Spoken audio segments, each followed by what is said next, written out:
ನನ್ನೆಲ್ಲ ಪ್ರೀತಿಯ ಸ್ನೇಹಿತರಿಗೆ ಗಣೇಶ ಚತುರ್ಥಿ ಹಬ್ಬದ ಹಾರ್ದಿಕ ಶುಭಾಶಯಗಳನ್ನು ತಿಳಿಸ್ತಾ ಇದ್ದೀನಿ.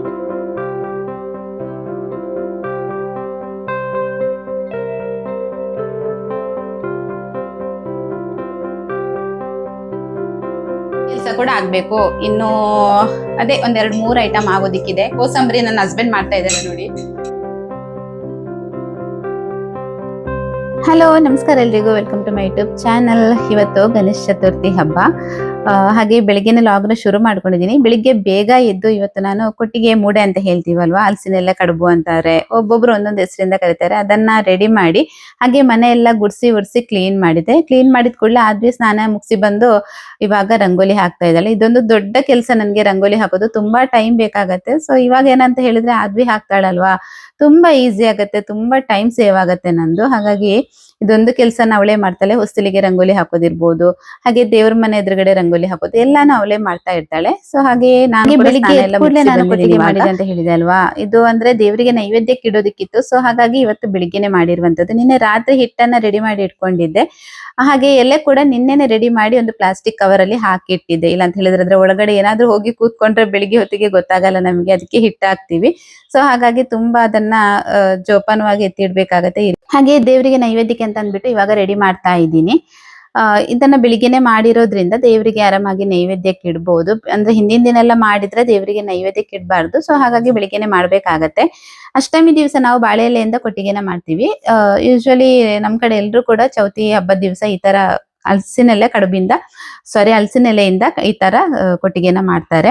ಹಾಗೆ ಚೌತಿ ಹಬ್ಬ ದಿವಸ ನನ್ನ ಹಸ್ಬೆಂಡ್ ಪೂಜೆಗೆಲ್ಲ ರೆಡಿ ಮಾಡೋದು. ನಾನು ಕಡಿಮೆ ದೇವ್ರ ಮನೆಗೆ ಹೋಗೋದು, ಅವರೇ ರೆಡಿ ಮಾಡ್ತಾರೆ. ಪೂಜೆ ಟೈಮ್ಗೆ ಸರಿಯಾಗಿ ರೆಡಿ ಆಗಿಬಿಟ್ಟು ಬರ್ತೀನಿ. ಅಂದ್ರೆ ವರಮಹಾಲಕ್ಷ್ಮಿ ಪೂಜೆ ದಿವಸ ಎಲ್ಲ ನಾನೇ ಜಾಸ್ತಿ ರೆಡಿ ಮಾಡ್ತೀನಿ. ಇವತ್ತು ಅವರೇ ರೆಡಿ ಮಾಡ್ತಾರೆ. ಹಾಗೆ ದೇವರಿಗೆ ಹಣ್ಣು ಕಾಯಿ ಮಾಡ್ತಾ ಇದ್ದಾರೆ. ಇನ್ನು ಇವತ್ತಿನ ಪೂಜೆ ವಿಡಿಯೋ ನಾನು ರೀಲ್ಸ್ ಹಾಕಿದ್ದೀನಿ ನನ್ನ ಇನ್ಸ್ಟಾಗ್ರಾಮ್ ಪೇಜ್ ಅಲ್ಲಿ, ಹಾಗೆ ಶಾರ್ಟ್ಸ್ ಕೂಡ ಹಾಕೊಂಡಿದ್ದೀನಿ. ಅಲ್ಲಿ ಬೇಕಿದ್ರೆ ಒಂದ್ಸಲ ಚೆಕ್ ಮಾಡಿ. ಪೂಜೆ ವಿಡಿಯೋ ಮಾಡೋದಕ್ಕೆ ಗಣೇಶ ಚತುರ್ಥಿ ಹಬ್ಬದ ಹಾರ್ದಿಕ ಶುಭಾಶಯಗಳನ್ನ ತಿಳಿಸಿ. ಕೂಡ ದೇವರು ಒಳ್ಳೆ ರೀತಿಯಲ್ಲಿ ಆಯುಷ್ಯ, ಆರೋಗ್ಯ, ನೆಮ್ಮದಿ ಕೊಟ್ಟು ಕಾಪಾಡಲಿ, ನಿಮ್ಮೆಲ್ಲ ಆಸೆ ಆಕಾಂಕ್ಷೆಗಳು ನೆರವೇರ್ಲಿ ಅಂತ ನಾನು ಕೂಡ ದೇವರ ಹತ್ರ ಪ್ರಾರ್ಥಿಸ್ತೀನಿ. ಇವತ್ತು ನಮ್ಮ ಮನೆಯಲ್ಲಿ ಗಣೇಶ ಚತುರ್ಥಿ ಅಂತ ಹೇಳಿದ್ರೆ ಜಾಸ್ತಿ ನಾವು ಸೆಲೆಬ್ರೇಷನ್ ಅಂತ ಏನಿಲ್ಲ. ಸಿಂಪಲ್ ಆಗಿ ಒಂದು ಪೂಜೆ ಮಾಡ್ತೀವಿ. ದೇವರಿಗೆ ನೋಡಿ ಈ ತರ ಇಡ್ತೀವಿ. ಪೂಜೆ ಮಾಡ್ಬೇಕಿದ್ರೆ ಈ ತರ ಇಟ್ಕೊಂಡು ಪೂಜೆ ಮಾಡ್ತೀವಿ. ಇದು ದೇವರಿಗೆ ಸುತ್ತಿ ಇಡುವಂತದ್ದು ಇಲ್ಲಿ ಕಾಣ್ತಾ ಇರ್ಬೋದು. ಹಾಗೆ ಸ್ವಲ್ಪ ಹಣ್ಣು, ಆಮೇಲೆ ಸ್ವಲ್ಪ ನೈವೇದ್ಯಕ್ಕೆ ಅಂತ ಅಂದ್ಬಿಟ್ಟು ಅವಲಕ್ಕಿ, ಹಾಗೆ ಕೊಟ್ಟಿಗೆ ಮಾಡಿರ್ತೀವಿ ನಾವು, ಹಲಸಿನ ಎಲೆಯ ಕೊಟ್ಟಿಗೆ ಅಂತ ಹೇಳ್ತೀವಿ. ಇದು ಕೂಡ ಅಷ್ಟೇ ಗಣೇಶನಿಗೆ ತುಂಬಾ ಇಷ್ಟವಾದಂತಹ ಒಂದು ನೈವೇದ್ಯ. ಸೊ ಅದನ್ನ ಇಟ್ಕೊಂಡಿದೀವಿ. ಹಾಗೆ ಹಣ್ಣು ಕಾಯಿ ಇಷ್ಟೇ ಮಾಡುವಂತದ್ದು. ಸಿಂಪಲ್ ಆಗಿ ಈ ತರ ಕಬ್ಬು ಎಲ್ಲ ಇಟ್ಟು ಸಿಂಪಲ್ ಆಗಿ ಒಂದು ಪೂಜೆನ ಮಾಡುವಂತದ್ದು. ನಾವು ನಮ್ಮ ಮನೆಯಲ್ಲಿ ಇದೇ ರೀತಿ ಒಂದು ಚೌತಿ ಹಬ್ಬದ ದಿವಸ ಪೂಜೆನ ಮಾಡ್ತೀವಿ. ಬೆಳಿಗ್ಗೆ ಒಂದು 10 ಗಂಟೆ ಒಳಗಡೆ ಎಲ್ಲಾನು ಮುಗಿಸ್ತೀವಿ. ಆಮೇಲೆ ತಿಂಡಿ ತಿಂದು ಹಾಗೆ ನಂತರ ಅಡಿಗೆ ಕೆಲಸನೆಲ್ಲ ಮುಂದುವರಿಸ್ತೀನಿ. ಸಾಧ್ಯ ಆದ್ರೆ ಮಧ್ಯಾಹ್ನ ನಂತರ ಸಂಜೆ ಟೈಮ್ಗೆ ನಮ್ಮ ಅಂದ್ರೆ ಪೇಟೆಯಲ್ಲೆಲ್ಲ ಗಣೇಶನ ಕೂರಿಸಿರ್ತಾರೆ. ಸೊ ಅಲ್ಲಿಗೆ ಹೋಗ್ಬಿಟ್ಟು ಗಣೇಶನ ಒಂದ್ಸಲ ನೋಡ್ಕೊಂಡ್ ಬರ್ತೀವಿ. ಈ ರೀತಿ ಮಾಡ್ಕೊಂಡ್ ಬಂದಿದೀವಿ ಪ್ರತಿ ವರ್ಷ.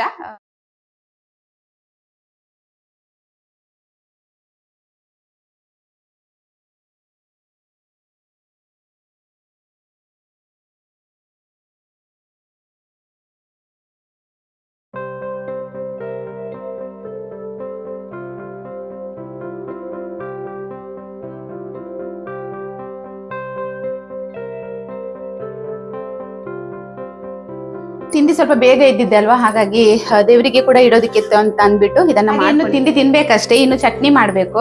ಕೊಟ್ಟಿಗೆಗೆ ಸ್ವಲ್ಪ ಚಟ್ನಿ ಮಾಡ್ಬಿಟ್ಟು ತಿಂಡಿ ಕೆಲಸನ ಮುಗಿಸಿ ಆಮೇಲೆ ಅಡಿಗೆ ಕೆಲಸನ ಶುರು ಮಾಡ್ಬೇಕು ಅಂತ ಅನ್ಕೊಂಡಿದೀನಿ.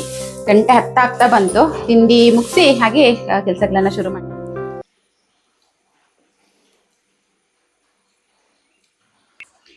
ಹಾಗೆ ತಿಂಡಿ ಎಲ್ಲ ಮುಗಿಸಿ ಸಾರಿ ಎಲ್ಲ ಚೇಂಜ್ ಮಾಡ್ಬಿಟ್ಟು ಇವಾಗ ಡ್ರೆಸ್ ಹಾಕೊಂಡು ಅಡ್ಗೆ ಕೆಲಸನ ಶುರು ಮಾಡೋಣ ಅಂತ ಬಂದಿದ್ದೀನಿ.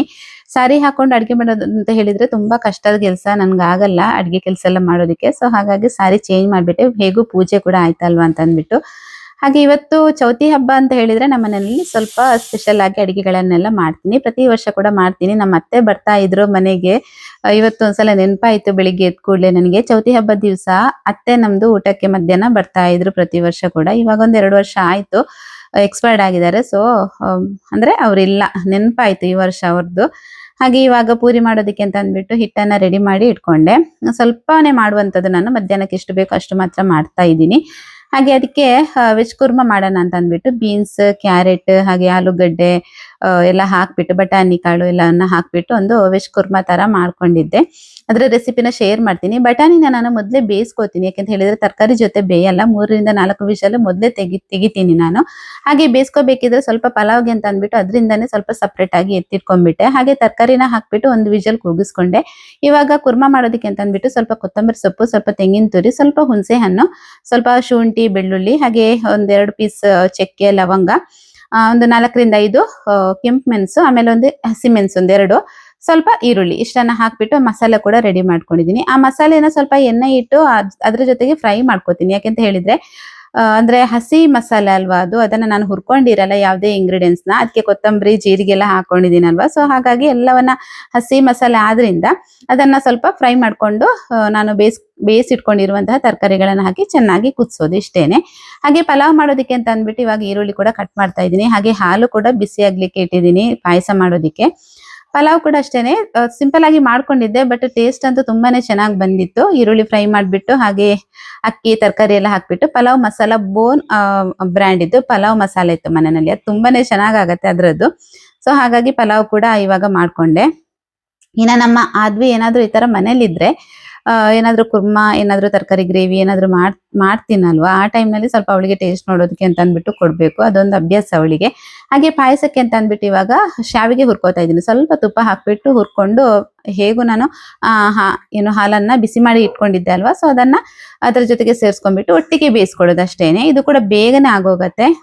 ಇಲ್ಲ ಅಂತ ಹೇಳಿದ್ರೆ ಬೇರೆ ತರ ಪಾಯಸ ಆದ್ರೆ ಅದಕ್ಕೆ ನಾವು ತೆಂಗಿನ ಹಾಲೆಲ್ಲ ತೆಗಿಬೇಕು, ತುಂಬಾ ಕಷ್ಟ ಆಗತ್ತೆ. ಈ ತರ ಬೇರೆ ಬೇರೆ ತರದ ಅಡಿಗೆಗಳನ್ನ ಮಾಡ್ಬೇಕಿದ್ರೆ ಬೇಗ ಆಗುವಂತಹ ಅಡಿಗೆಗಳನ್ನೇ ಮಾಡಿ ಅಂತ ಹೇಳ್ಕೊಟ್ರೆ ಸಿಂಪಲ್ ಆಗಿ ಮಾಡುವಂತಹ ಅಡಿಗೆಗಳಲ್ಲ. ಹಾಗೆ ನನ್ನ ಹಸ್ಬೆಂಡ್ ಬೀಜ ಹಾಕಿ ಹೆಸರು ಬೇಳೆನ ನೀರಲ್ಲಿ ಮುದ್ದೆ ನೆನೆಸಿಟ್ಟಿದ್ದೆ ಬೆಳಿಗ್ಗೆ ಎದ್ದ ಕೂಡಲೇ ಅದನ್ನ ಇವಾಗ ಹಾಕಿ ಮಿಕ್ಸ್ ಮಾಡೋದಷ್ಟೇನೆ. ಇವಾಗ ಮಾಡ್ಬಿಟ್ಟು ಅದನ್ನ ಬಿಡಿಸ್ತಾ ಇದ್ದಾರೆ ಅದರ ಬೀಜನ. ಒಂದು ಐಟಮ್ ಮಾಡೋದಿಕ್ಕಿದೆ, ಪೂರಿ ಮಾಡ್ಬೇಕಷ್ಟೇ, ಅನ್ನ ಆಗ್ಬೇಕಷ್ಟೇ, ರಸಂ ಇಟ್ಟಿದ್ದೀನಿ. ಹಾಗೆ ಇಲ್ಲಿ ಸುವರ್ಣಗೆಡ್ಡೆ ಬೇಯೋದಿಕ್ಕೆ ಅಂತ ಅಂದ್ಬಿಟ್ಟು ಇಟ್ಕೊಂಡಿದೀನಿ. ಇದು ಒಂಥರ ದಸಿ ತರ ಮಾಡ್ಕೊಳ್ಳೋಣ, ಕೆಲಸ ಕೂಡ ಆಗ್ಬೇಕು. ಇನ್ನು ಅದೇ ಒಂದೆರಡು 3 ಐಟಮ್ ಆಗೋದಿಕ್ಕಿದೆ. ಕೋಸಂಬರಿ ನನ್ನ ಹಸ್ಬೆಂಡ್ ಮಾಡ್ತಾ ಇದ್ದಾರೆ ನೋಡಿ. ಇವತ್ತು ಕೋಸಂಬರಿ ನನ್ನ ಹಸ್ಬೆಂಡ್ ಇದ್ದು ಟೇಸ್ಟ್ ಹೇಗ್ ಬಂದಿದೆ ಅಂತ ನೋಡೋಣ. ಹೇಳ್ಕೊಟ್ಟಿದ್ದೆಲ್ಲ ನಾನೇ, ಈ ತರ ಮಾಡಿ ಅಂತ ಅಂದ್ಬಿಟ್ಟು ಮಾಡೋದ್ ಮಾತ್ರ ಅವರು. ಆದ್ವಿ ಮಾಡ್ತೀನಿ ಅಂತ ಹೇಳಿದ್ಲ, ಸೊ ಇವ್ರು ಬಂದಾದ ನಂತರ ಇವ್ರಿಗೆ ಕೂಡ ಒಂದು ಕೆಲಸ ಕೊಡೋಣ ಅಂತ ಅಂದ್ಬಿಟ್ಟು ಇವಾಗ ಕೊಟ್ಟಿದ್ದೀನಿ. ಚೂಪಾಡ್ಲೆ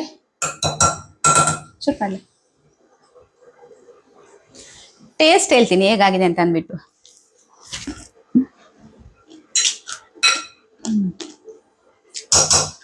ಸೂಪರ್ ಆಗಿದೆ. ಉಪ್ಪೆಲ್ಲ ನಾನೇ ಹಾಕಿದ್ದು, ಉಪ್ಪೆಲ್ಲ ಕರೆಕ್ಟ್ ಆಗಿದೆ. ಓಕೆ, ಬೇಗ ಕೆಲಸ ಮುಗಿಬೇಕು. 2 ಗಂಟೆ ಆಗ್ಬೇಕಿದ್ರೆ ಊಟ ಆಗ್ಬೇಕು ಅಂತ ಅನ್ಕೊಂಡಿದೀನಿ. ನೋಡೋಣ, ಪಟಪಟ ಅಂತ ಮಾಡ್ತೀನಿ. ನಮ್ಮ ಆದ್ವಿ ಹಾಗೆ ಹಸ್ಬೆಂಡ್ ಅಡಿಗೆ ಮನೆಗೆ ಬಂದ್ರೆ ಸ್ವಲ್ಪ ಕೆಲಸಗಳೆಲ್ಲ ಬೇಗ ಆಗತ್ತೆ. ಅವ್ರು ತುಂಬಾ ಹೆಲ್ಪ್ ಮಾಡ್ತಾರೆ ನನ್ಗೆ, ಹಾಗಾಗಿ ಅಷ್ಟು ಕಷ್ಟ ಅಂತ ಅನ್ಸಿಲ್ಲ ಇವತ್ತು ನನಗೆ. ಹಸ್ಬೆಂಡ್ ಕೂಡ ಸ್ವಲ್ಪ ಬೇಗನೆ ಮನೆಗೆ ಬಂದ್ರು, ವರ್ಕ್ಶಾಪ್ಗೆ ಹೋಗಿದ್ರು, ಅಲ್ಲಿಂದ ಸ್ವಲ್ಪ ಕೆಲಸ ಆಯ್ತು ಅಂತ ಅಂದ್ಬಿಟ್ಟು ಬೇಗ ಮನೆಗೆ ಬಂದ್ರು. ಹಾಗಾಗಿ ಎಲ್ರು ಸೇರ್ಬಿಟ್ಟು ಅಡಿಗೆಗಳನ್ನ ಮಾಡ್ತಾ ಇದ್ವಿ. ಈ ತರ 1-2-3 ಜನ ಸೇರ್ಕೊಂಡು ಅಡಿಗೆನ ಮಾಡಿದ್ರೆ ಅಷ್ಟು ಕಷ್ಟ ಅಂತ ಅನ್ಸಲ್ಲ. ಪಾತ್ರೆಗಳ ರಾಶಿ ತುಂಬಾ ಬೀಳತ್ತೆ ಅಲ್ವಾ, ನಾವು ಅಡಿಗೆ ಮಾಡ್ತಾ ಇರ್ಬೇಕಿದ್ರೆ ಅದನ್ನೆಲ್ಲ ತೊಳಿಯೋದಕ್ಕೆ ಅಂತ ಅಂದ್ಬಿಟ್ಟು 1 ಜನ ಬೇಕಾಗತ್ತೆ. ನಮ್ಮ ಆದ್ವಿ ಅದನ್ನ ಕ್ಲೀನ್ ಮಾಡ್ತಾ ಇರ್ತಾಳೆ, ಹಸ್ಬೆಂಡ್ ಕೂಡ ಕ್ಲೀನ್ ಮಾಡ್ತಾ ಇರ್ತಾರೆ. ಸೊ ಹಾಗಾಗಿ ಅಷ್ಟು ಕಷ್ಟ ಅಂತ ಆಗಲ್ಲ ನನಗೆ.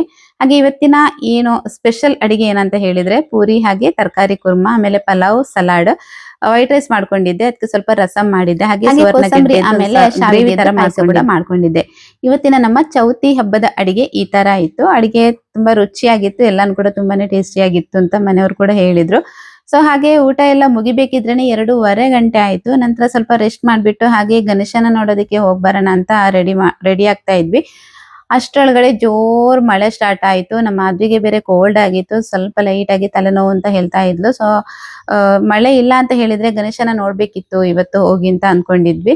ಇನ್ನು ಕಾರನ್ನ ಒಂದ್ ಕಡೆ ನಿಲ್ಸಿ ಅಲ್ಲಿಂದ ಒದ್ದೆ ಆಗ್ಬಿಟ್ಟು ದೇವಸ್ಥಾನಕ್ಕೆಲ್ಲ ಹೋಗ್ಬೇಕಿದ್ರೆ ಸ್ವಲ್ಪ ಇನ್ನೂ ಜಾಸ್ತಿ ಆಗ್ಬೋದು, ಜ್ವರ ಎಲ್ಲ ಸ್ಟಾರ್ಟ್ ಆಗ್ಬೋದು ಅಂತ ಅಂದ್ಬಿಟ್ಟು ಇವತ್ತು ಗಣೇಶನ ನೋಡೋದಿಕ್ಕೆ ಹೋಗ್ಲಿಕ್ಕೇನೆ ಆಗ್ಲಿಲ್ಲ. ಅಂದ್ರೆ ಅಷ್ಟು ಮಳೆ ಬರ್ತಾ ಇತ್ತು ನಮ್ ಕಡೆ, ಜೋರ್ ಮಳೆ. ಒಂದು 3 ಡೇಸ್ ಆಯ್ತು, ತುಂಬಾ ಮಳೆ ಬರ್ತಾ ಇದೆ. ಹಾಗೆ ಸುಮ್ನೆ ಹೀಗೆ ಟೈಮ್ ಪಾಸ್ ಮಾಡ್ತಾ ಇದ್ದಾಳೆ, ಕ್ಯಾಮ್ರಾ ಇಟ್ಕೊಂಡು ಫೋಟೋ ತೆಗಿಯೋದು, ಅದನ್ನ ನೋಡೋದು ಯಾವ ತರ ಬಂದಿದೆ ಅಂತ, ಈ ತರ ಎಲ್ಲ ಮಾಡ್ತಾ ಇದ್ಲು.